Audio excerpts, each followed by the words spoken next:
বাংলাদেশে ৩০ লাখ শহীদের রক্তের বিনিময়ে অর্জিত বিজয়কে নিজেদের বিজয় বলে দাবি করেছেন ভারতের প্রধানমন্ত্রী নরেন্দ্র মোদী। ঐতিহাসিক ১৬ই ডিসেম্বরকে ভারতের ঐতিহাসিক বিজয় উল্লেখ করে সামাজিক যোগাযোগ মাধ্যমে ফেসবুক পোস্ট করেন নরেন্দ্র মোদী।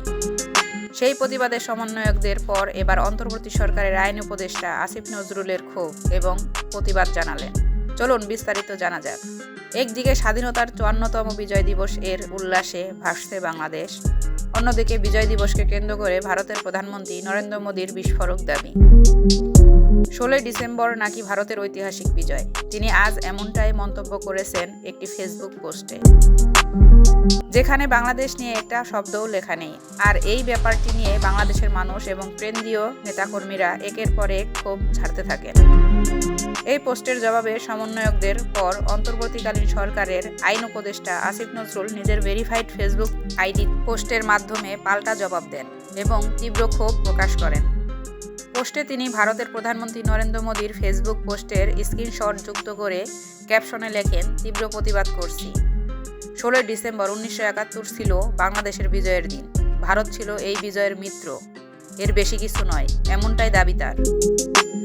মোদীর এই পোস্ট নিয়ে বৈষম্য বিরোধী ছাত্র আন্দোলনের আহ্বায়ক হাসনাত আবদুল্লাহ তীব্র প্রতিক্রিয়া জানিয়েছেন। এটাকে আমরা বাংলাদেশের স্বাধীনতা এবং অখণ্ডতার উপরে আমরা হুমকি মনে করছি। এক্ষেত্রে কোনো ভারতীয় আগ্রাসন, কোনো বিদেশি আগ্রাসন, কোনো বহিঃশক্তির কোনো আক্রমণ, অখণ্ডতার প্রতি হুমকি নিয়ে বাংলাদেশ আর থাকবে না। বাংলাদেশ নিজের ভূখণ্ডে একটা কমিউনিটি হয়ে উঠবে।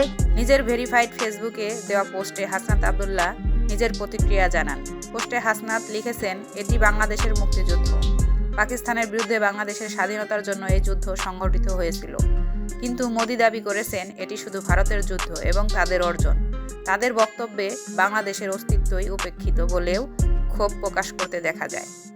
হাসনাত আবদুল্লাহ আরও বলেন, যখন এই স্বাধীনতাকে ভারতের নিজের অর্জন হিসেবে দাবি করে, তখন আমি একে বাংলাদেশের স্বাধীনতা, সার্বভৌমত্ব ও অখণ্ড প্রতি সরাসরি হুমকি হিসেবে দেখি।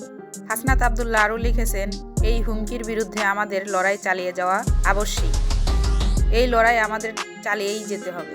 আইন উপদেষ্টা আসিফ নজরুলের এবং সমন্বয়কদের তীব্র প্রতিবাদে নরেন্দ্র মোদীর সেই অহমিকাপূর্ণ ফেসবুক পোস্ট ঠিক কোন দিকে মোড় নেয়, সেটাই এখন দেখার বিষয়।